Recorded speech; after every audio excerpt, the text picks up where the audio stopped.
Chers amis, bonjour. Aujourd'hui, nous allons parler d'Israël en tant que laboratoire des nations.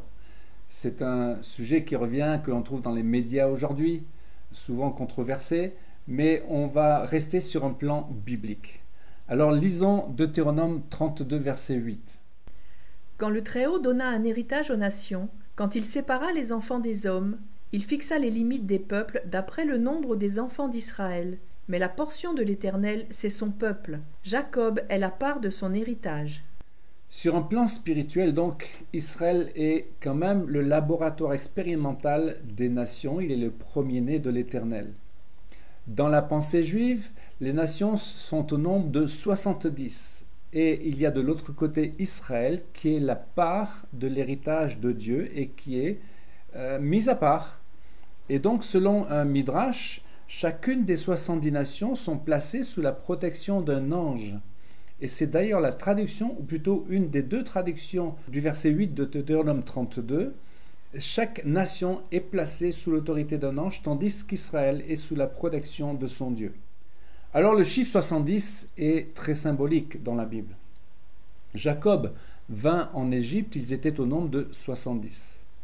Mais dans le désert, également dans Exode 15, 27, il y a ce passage où les fils des enfants d'Israël arrivent à Élim. C'est en Arabie Saoudite. Et il y a là 12 sources et 70 palmiers. Et sachez une chose, c'est que aujourd'hui encore, ces 12 sources existent. Et 12 est forcément lié aux 12 tribus d'Israël, tandis que 70 est lié donc aux nations, qui sont abreuvées par cette source. De la même façon, Jérémie a prophétisé qu'il y a 70 ans qui correspond à l'exil d'Israël dans les nations. Lisons Jérémie 25, verset 11. Tout ce pays deviendra une ruine, un désert, et ces nations seront asservies au roi de Babylone pendant 70 ans. Esdras ainsi que Daniel avaient compris cela. Ils avaient lu le prophète Jérémie. Et donc ils savaient exactement que 70 ans, c'était, au bout de ces 70 ans, c'était la libération du peuple juif de Chaldée, de Babylone.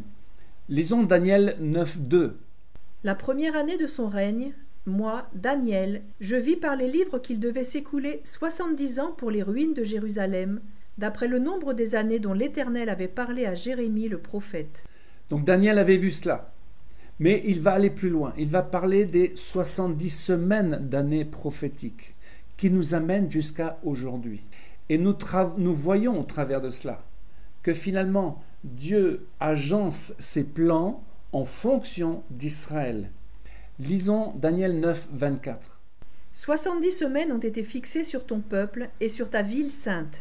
Et selon ce passage, et nous l'avons vu dans la dernière vidéo, il y a toute une période d'années qui arrive jusqu'à maintenant. La 70e semaine est encore devant nous. Donc, selon cela, nous comprenons que finalement, Dieu permet les événements mondiaux en fonction de ses plans divins et en fonction d'Israël. D'ailleurs, de nos jours, vous connaissez la chute du mur de Berlin. Cela s'est passé le 10 novembre 1989. 70 ans avant, c'était le début du communisme. Exactement, en 1919. Donc, il y a eu 70 ans pendant lesquels le peuple juif a été asservi durant le régime soviétique, durant le régime communiste. Et donc, la chute de ce mur est extraordinairement providentielle. Et on pourrait dire, d'une certaine manière, que Mikhaïl Gorbatchev, le président de l'Union soviétique de l'époque, a permis cette libération du peuple juif. Peut-être on pourrait le nommer aussi un Cyrus. Il y a également les 70 ans à partir de 1897. C'était le jour du congrès de Bâle avec Théodore Herzl et sa prophétie, 50 ans après, naîtra l'État hébreu. Mais il y a 70 ans après. 70 ans après, c'est 1967. C'est-à-dire que Jérusalem retrouve sa place de capitale. Donc c'est très important. 70 ans après 1897, c'est 1967. On retrouve ces 70 ans prophétiques.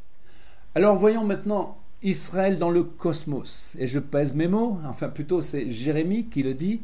Lisons Jérémie 33. N'as-tu pas remarqué ce que disent ces gens? Les deux familles que l'Éternel avait choisies, il les a rejetées. Ainsi il méprise mon peuple au point de ne plus le regarder comme une nation. Ainsi parle l'Éternel. Si je n'ai pas fait mon alliance avec le jour et avec la nuit, si je n'ai pas établi les lois des cieux et de la terre, alors aussi je rejetterai la postérité de Jacob et de David, mon serviteur. Donc il n'est pas fou, selon Jérémie, qui fait cette comparaison extraordinaire entre Israël et les lois de l'univers, entre le jour et la nuit et Israël. Donc il n'est pas fou de dire qu'Israël est une pièce centrale dans le cosmos, dans l'univers. Jérémie prend en partie les gens qui méprisent Israël. C'est le cas aujourd'hui encore.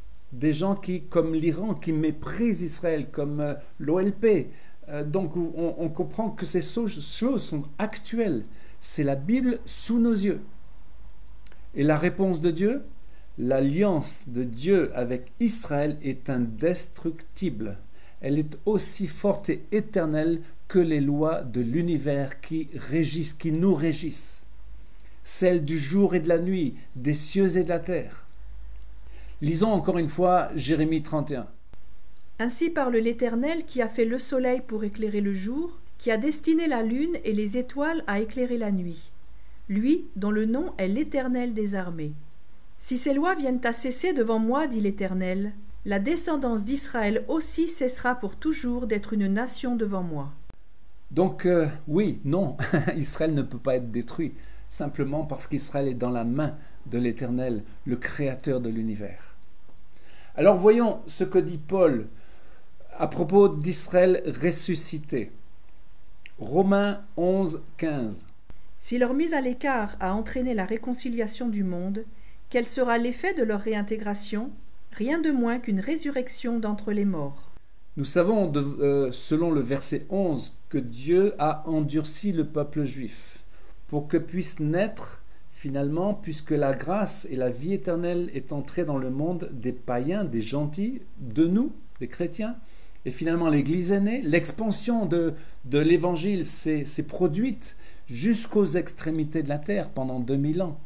Donc nous voyons que ceci s'est déroulé selon les plans de Dieu, mais que maintenant Dieu parle de la réintégration du peuple juif, des branches d'Israël qui ont été coupées et qui sont replacées sur l'olivier franc. Donc il est question de résurrection. Que sera l'effet de leur réintégration? Rien de moins qu'une résurrection d'entre les morts. Est-ce que nous réalisons cela? Prenons une autre image. La terre d'Israël, d'une certaine manière, représente le royaume de Dieu sur la terre. Physiquement, ou plutôt sur un plan territorial, c'est une petite partie d'Israël, quand on compare avec le grand Israël du Nil à l'Euphrate. Et on pourrait dire la même chose de l'expansion de l'Évangile. Combien de gens dans l'humanité sont touchés par l'Évangile de Dieu, par la vérité de l'Éternel? Très peu, une petite partie. Donc c'est une manière, une comparaison qu'on pourrait faire également. Donc Israël est rentré dans un processus de vie à partir de 1948. Et il n'est pas question, on ne peut pas imaginer que Dieu permette qu'Israël soit détruit à ce moment-là. De la même manière que Jésus est ressuscité, le processus de vie est engagé, de vie. C'est la vie éternelle. Et le plan de Dieu se déroule à partir de là. Nous sommes dans les temps de la fin. Alors, pour conclure les amis, nous dirons qu'Israël est le maître étalon, c'est-à-dire que Dieu va juger les nations à l'aune du peuple juif d'Israël. C'est un fait biblique. Et l'Empire soviétique a été disloqué pour laisser partir le peuple juif. L'Empire britannique a été désintégré. Pourquoi? Parce que les Britanniques avaient établi un livre blanc qui empêchait les Juifs de la Shoah de rentrer dans leur patrie. Donc il y a un jugement sur les nations. Et il suffit de lire Joël 3 pour comprendre cela. Dieu va amener les nations dans la vallée de Josaphat, c'est-à-dire pour les juger dans la vallée du jugement. Donc voilà le but ultime de Dieu au travers de tous ces événements de l'histoire. Le but ultime de Dieu, c'est d'établir le royaume de justice et de paix sur la terre. Lisons Ésaïe 11, verset 9. « Car la terre sera remplie de la connaissance de l'Éternel, comme le fond de la mer par les eaux qui le couvrent. » Voilà le plan de Dieu en faveur de l'humanité. Un plan de grâce, un plan d'amour, pour que toute l'humanité se tourne vers lui.